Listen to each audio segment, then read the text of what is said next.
Okay, yay, we're live. It's got exciting here a few minutes ago. It is Monday, October 11th, and we had quite a weekend. The kids came up, and it was, first of all, how y'all doing? Okay. I yeah, lipstick on there. I go. Gross. I do have to apologize for something, and I'll talk about that in a moment. The basket handles, and we are going to do the kaleidoscope block, which in my estimation is the hardest one. Just it's the one I started with too, so go figure that. But this weekend, thank you for letting me have Friday off. It was insane here, absolutely insane, in such a good, wonderful way. The cousins came up from. Oh wait, let's get on to this first. The cousins came up. We had a blast. It was, well, I'll go here. It was complete chaos. This is a representation of a slice of time in there. You can see William has steered clear from the whole thing. But we did a bunch of fall festival things. It was the weather. Oh, you couldn't have asked for better weather. And we went out to Jones. If you're in the Livermore area, out on Mines Roads, it's like a pumpkin fest thing with a big slide and all that. And then we went out to Alden Lane and saw all our friends. And the thing that was fun was that the girls now have a great interest in my sewing room. So I just kind of let them do what they wanted to do. First thing they wanted to do was make costuming. So it was the first night. So here's how they worked on shoes. I think I have to order more scotch tape. Bobby, do you have any scotch tape? So that they gave up on this, but I thought, why not? Then they just were digging in my fabric, having a ball. And everybody was more or less quiet. So I just ignored the whole thing. But this was Nava's attempt in doing, what would it be called? Textile painting with I think they're called Pasha paints. Now, you have to laugh here because right in the smack in the middle is this. But I have to say she has really good taste because that's a fabric line of mine from past. And then this was the one where I thought, okay, okay, just don't do anything. She's painting this. And she's doing it on my silk Persian carpet that I stand on in here because it's got foamy under it. All across my Persian carpet was those little white clouds. And it was just, I took a breath and I just said, don't worry about it, but let's just move here on the floor. And fortunately, I had something that would take it off. Oh, wait, but then my floor had that all across it. But you know what? Who cares? It's just stuff. And at one point, Lennox comes by and she goes, you're just the best Bubby in the world. Hey, that's what it's all about, having fun at Bubby's. But needless to say, when they left, I was exhausted. I know none of you can relate to that. Exhausted. And so I basically was prone on the couch all Sunday afternoon and I watched Cruella, the Disney movie. And the Disney movie has not yet received awards. Oh, it's going to rake in when it comes in costuming. Let me tell you right now. And then I noticed on Sunday's newsletter, there was a whole thing on the best of couture fashion in the UK. And I will tell you that that front gown was tame compared to what you saw in Cruella. I didn't know what Cruella was because I never got into 101 Dalmatians, but that's what Lev's going to be for Halloween. And when I watched it, I mean, the costuming was amazing. I might even watch it again for that reason only. John was like going, I don't know, is this really a kid's movie? Because there's mean people in it. How did Cruella get so cruel? And 101 Dalmatians. Well, you find out. So that's what I did when they left. I tripped on something on the floor, fell, and fortunately didn't crack my head open, but that added to, I think I'm just going to lie down on the couch today. Enough is enough. So I'm very excited about this week's show. It is with Mary Enriquez Vall, and we discovered her at my mini group. Diana, I think I shared this earlier. Diana McClellan opens her house on Thursdays in the afternoon, and Nikki brought Mary. And here's a picture of her with Ricky. Mary unfurled the quilts, and Mary did at Diana's, and I was like, it took my breath away. Mary lives in Santa Cruz. Then we also on this show had a really wonderful antique dealer or antique collector, and that was just great. It was a very rich show. But what Mary does is she goes to places either on the internet or in person and will buy fabric. So that's what the border is from that region. But then she does a whole thing of the people. So she starts with the background and then she does the people. And her story is something else. And I'm going to tell you right now, one of the things that Shelley does, our producer, is she digs in and gets things that you wouldn't ordinarily get. Shelley, our producer, I'm bragging it, but she also works for Oprah. She's worked for Dr. Phil, for Anderson. She is a story getter. And if you remember on Oprah, the little boy named Maddie, who was in a wheelchair, who had his poem book, was a deep little soul. Okay. Shelley crafted all of those like segments for Oprah. So she likes to get behind the story. And I'll tell you right now, Mary has a story you are not going to want to miss. So there's that. Okay, so you've started posting things and sending me things, and I really super appreciate it. We'll talk about the basket handle in a little bit, but I believe Jeannie said that this is a lot of Tula fabric. I can't remember, but hey, that is super fabulous, wonderful. Here, okay, you need to go away, and let's look. Let's try again. I'll try again. There we go. Oh, Helen, who is so good on our forum and helps shepherd things left and right. She showed this pineapple block, and yes, it is tedious, people, but intermingled with fish applique. I have to tell you, I love working that way. I love taking piece units and then adding applique. At one point, I was going to do a book called The Applique Add-on, and I just never got to it. But the whole concept, I adore. So, Karoru, I'm not quite sure how to say your name. She's learning a lot about color in this, and that's great. All I want is learn, learn, learn. And if you have something that's a bust, throw it away. Who cares? Keep learning.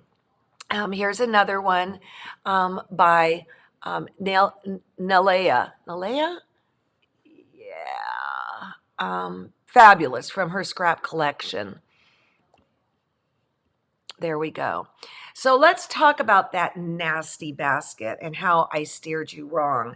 I have taught that basket 10,000 million times, whether it's crazy patched or not. So I said something. I pulled up what they call the models from, let me get this out of the way. The models from the book. And I can't believe in the book, it was this way. So again, I super apologize. So here's the deal.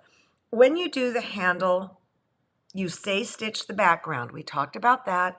There is a handle template in the book, in the paper piecing book. You draw it on, and then I said you cut your basket handle on the bias an inch by 6.5 inches. What I negated to say, I should have said 6 inches, but what I negated to say is when I sew this puppy on, I then clip. And that was my big boo-boo. And I am so sorry. Had we been in a classroom situation, I would have caught that straight up or I would have sewed and demoed it, and you would have seen where I was going with that. And the reason I give a little extra on the handle is everybody, even though I give you a template, everybody's handle's different. So whenever I make these baskets, I always leave extra for the handle and clip it off. And then remember, you sew it on with the raw to the outside, the finish to the inside, and then you flip it over, and then you stitch down. I like to take the blanket stitch and make it super little bite, and so it's basically invisible. That's what I like to do. But one of you said you got on your Bernina and did fancy stitches, and if you want, you can do it by hand also and whip it down. And you don't have to do it until you feel like it. You can sew the whole block together and then do it. So I apologize for that. Then the other thing that came up was, I think on the first edition, there was, they said the pineapple block was 12. No, it's not. And that was corrected in the second edition. So people, when books are written, when people teach, they make mistakes. And so this is the challenge of being here online and not in person. Now, somebody said there's not a template in the book. Oh, this is just getting better by the minute, people. Well, there isn't. Well, how about that? Okay, so what I would do, oh, today's just getting better and better. Although this morning it started out with a bang. It was pretty hilarious with the neighbor. She had to come over and use our can opener because they're redoing their kitchen, and it spilled all over the front porch and this and that. So what I would do is I would take a pencil and or something that's erasable and just draw myself an arc. And if you want to make sure it comes straight down like this. If you aren't that good of a drawer, you can also just fold this in half and like a heart, draw it, and then bring it around. This, what's the matter? Can we draw a handle? I can. Hand me my purple pen right in there, my QS. Okay, here's my quality control. Yeah, I mentioned this before. When this book was written, my editor sorely disappointed me because this is the sort of stuff that should be caught. I give it my best shot, and then they put somebody responsible. So what I would do is, here you have your two edges. I would find the middle. I could print it out if I wanted. I don't have a ruler here. I'm going to guess that the center is right about here. And then I'm going to come out, say, a little bit here, a little bit here. Oh my, so what is going on? My cat's in my lap. And then I go like this. Maybe I came in a little bit. And let me tell you how we got in trouble with this. I used the models from the book. Okay, so, and then you get yourself a plastic template, cut it, there you go, and yay. Now, I have actually made baskets before, and there's no such thing as a perfect handle, so don't freak out about that, all right? So I apologize for that. It happens. There you go. Okay, so now let's talk about this block, the Kaleidoscope block. Again, I think it's going to be the hardest one. So when you do, here's a Kaleidoscope block that's been made out of our Jennifer shampoo kit. What's going to happen is you're going to have, I want you to pay attention to the value on this big time. You have dark on the X, and then you have light on the cross, and then you have medium, okay? Then the next one over is exactly opposite. You've got dark on the cross, and then light on the X, and medium on the corners. And what this does is this will get you the circle effect. I can even kind of see it right in here. Anyway, like right in here, it gets you the circle effect, okay? So that's super important. So where this becomes confusing when I first decided I was going to teach this class and I went and looked, where'd that book go? At my book, here's what you've got going on here. You have on the page, you have half of block A, and then you have half of block B. When I made my first one, I didn't realize this is one block and you have to have two of them. And this is one block and you have to have two of them. Okay, are we all there? So you can see here the light is on this side, and on this side you can see the dark. So not to waste paper, I printed out two from the page. And then I taped them together, and then I printed them out on my vellum. You can see here I've cut out one. All right, I already did half of block B, and now we're going to do the other half of block B. So just understand you have two different blocks there. So here we have the one half that I did Friday before the kids came, because I knew I would be that stinking exhausted right there. Now, where's all my little pieces? Uh-oh, this is not good. I'm missing a piece. Let me look in the basket. Sorry, guys. Oh, there it is on the floor. Okay, good deal. So this is where it starts to get a little confusing with foundation paper piecing, because this is when you're going to get into really weird shapes. And it tells you exactly, now the book has walked away. What is with me?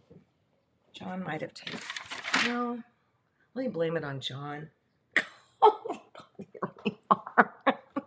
Thank you. We always told each other we could blame it on each other, all right? So for those triangles, or for these little shapes right here, okay, right in here, you're going to cut two light rectangles, 3.5 by 4.5, then cut corner to corner, okay? And then for the outside corner triangles, you're going to cut two medium colored squares, 2.5 by 2.5, and then cut it corner to corner, like a half square triangle. And it's going to get really weird. I'm just telling you, it's going to get weird. And this is where people get scared with foundation paper piecing. Let me turn that on. Okay, so I have already done this side. It's so pretty, really, really pretty. And I'm going to look at this side now. Oh, they keep falling on the floor. Good grief. All right. So what I'm going to do is I'm going to start with number 1, dark. Let me bring this down a little bit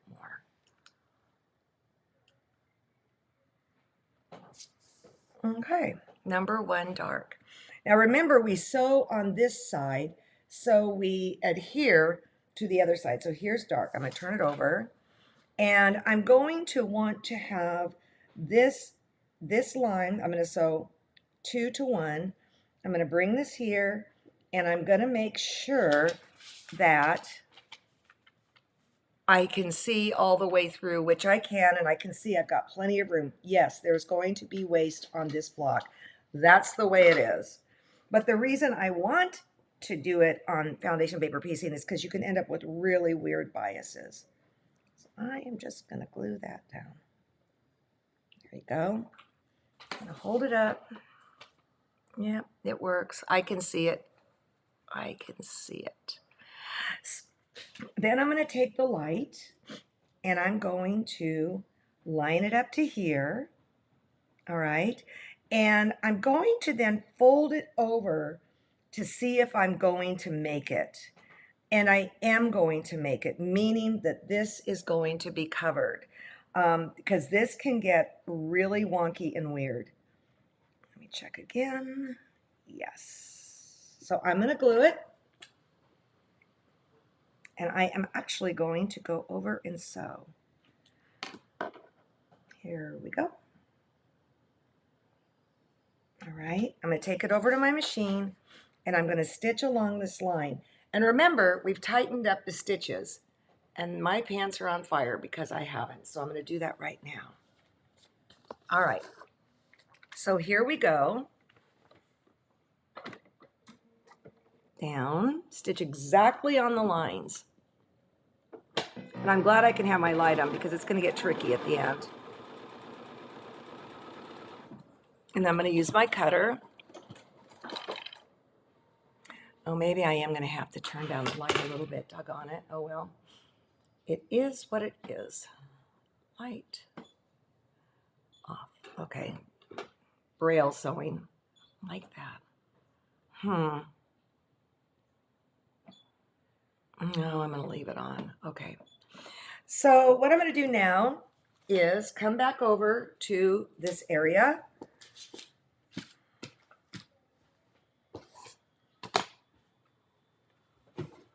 And I'm going to iron it. Yay!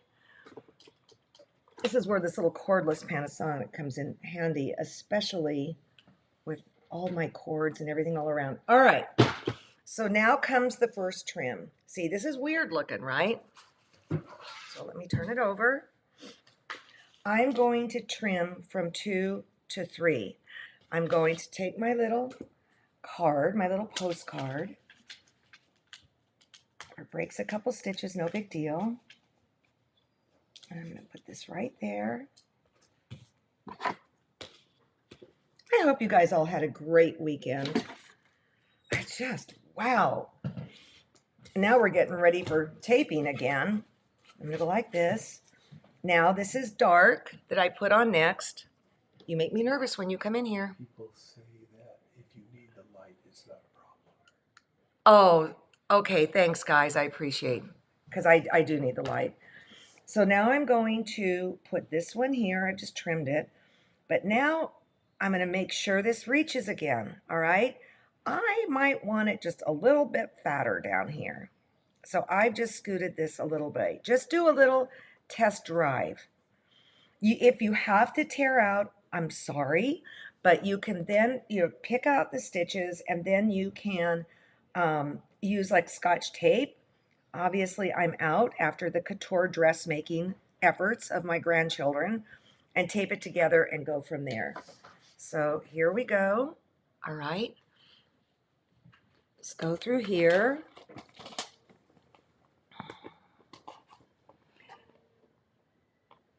I've got to talk about the Houston Quilt Show. Don't let me forget. I want to stay focused here. Okay. So I got to turn this thing over again.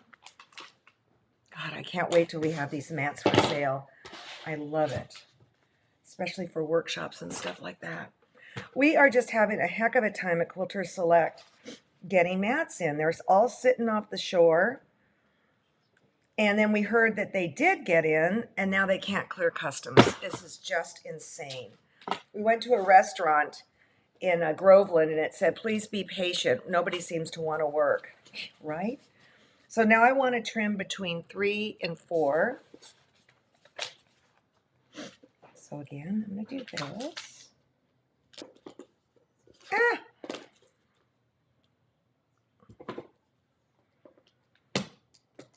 You would not have believed this sewing room. It was trashed in such a way that made my heart sing. Okay, now I'm going to line this one up. Again, I'm going to make sure. Yep, we got it covered. I thank you for whomever said, can you use glue stick? Because I wouldn't have thought of it because I didn't understand the bennies of it when I wrote the book. Okay, so I'm going to turn it over. Take it to my sewing machine and stitch.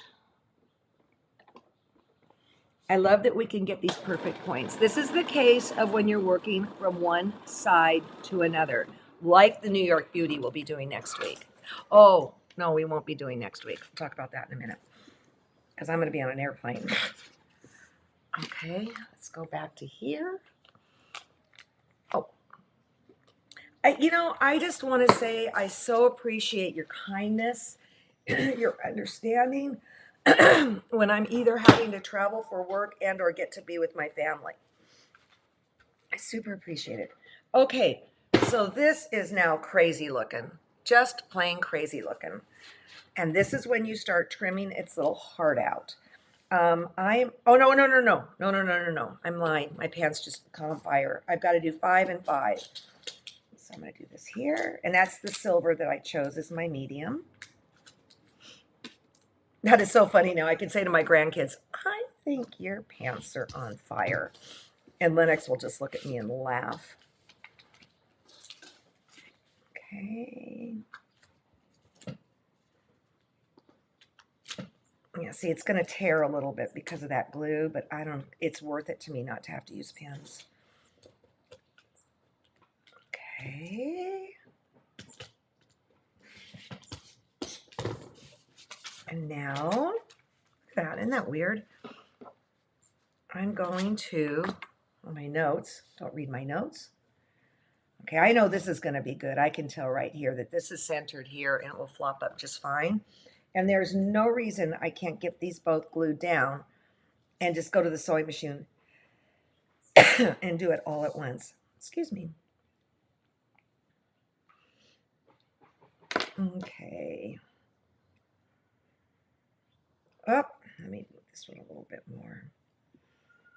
I can see that this, what is this, 45, 90? I got this wrong the other day. 90 is exactly opposite there.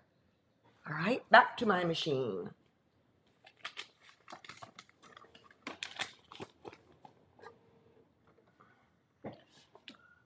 The New York Beauty is going to take a little bit of time the day we do that, just so you know. Okay. And then this one here.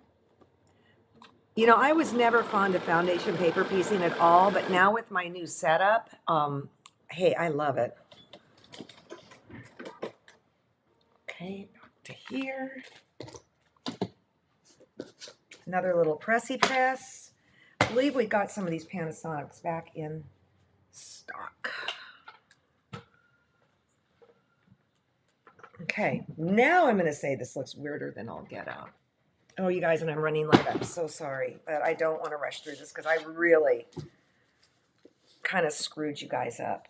So now I need to trim on the dotted line, and I don't have a ruler, so I'll use the back side of this. You're going to want to trim here. All right.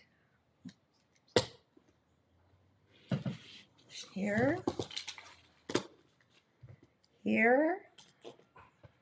And speaking of rulers, we are not going to, I personally am not going to be at festival, but B Sew-In is going to carry QS, everything but the mats, Quilter Select, and they've got some great promotions going on. One of the things I'm doing is I'm autographing 50 books, and if you spend over $100, you get an autographed book from me, but it's only the first 50 people.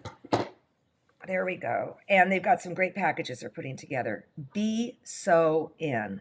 All right. So I want these guys now to match up perfectly. I'm going to bring this ruler. I want to bring this down even more because this is kind of the crux of it right here. I'm actually going to pin it. So what I do is I come in from the back side exactly at this point. Oh, okay. Guess what? It's not exactly at this point. I've missed it. So let's do it again. Sometimes the back lies to the L-I-E-S to the, it lies. It tells a pants on fire to the front. Okay, that's, no, get in here, you craziness. Note how I'm leaving the paper in. No, get in there. What is the problem? I'll take that. That's pretty good. Okay.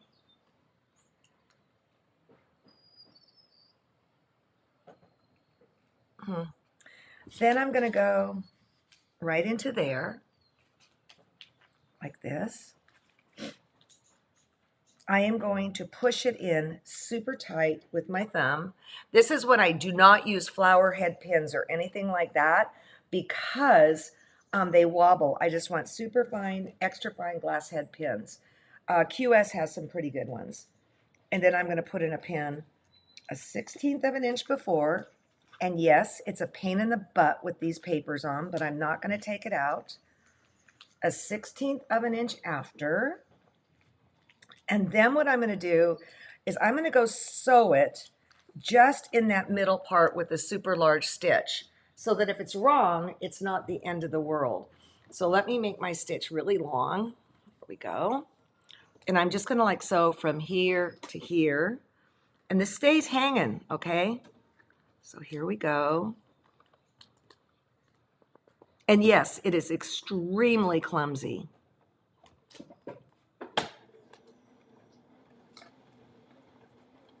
Oh, I hope you appreciate that camera work.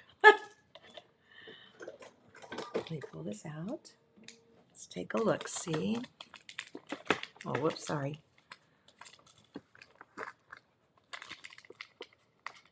Oh, I'll take it. There you go. All right, so let me get my stitches back all squinched up to about a 2.0. And let's do it. Now, I do not take out paper, people, until the quilt top is sewn together, because I can guarantee you, you're going to have biases here and there, and you don't want those stretched, and that's one of the primary things of foundation paper piecing. Cut, camera switch, roll the drums. Oh yeah, I can live with that just fine. And now see how here it works. You've got light, you have dark. And that's how and then you have medium in the corners. That's how you get a successful kaleidoscope quilt. And it was interesting. I was working with somebody and we couldn't figure out what was it didn't work, but that's how you do it. But I still don't know why hers wasn't working. It was driving us both crazy. Okay, so the other thing I want to say, that center part that I just did, David Sirota, a show just aired with him, and he does it with dental floss. I can't remember which segment it was, but that is it. It astounded me. All right, so you might want to look at that and then report on how it works. Okay, I talked about Be Sewin' with the spend $100. The first 50 get an auto book. When you did your basket puzzle quilt, you showed how to make a handle. Will it work for this?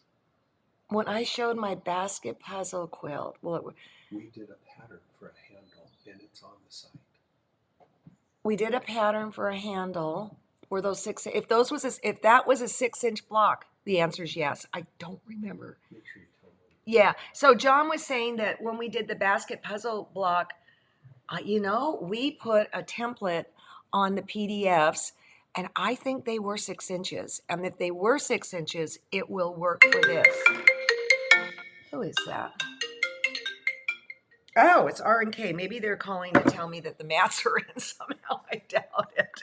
So on Wednesday, I'm going to have an interview with Teresa Duryea Wong.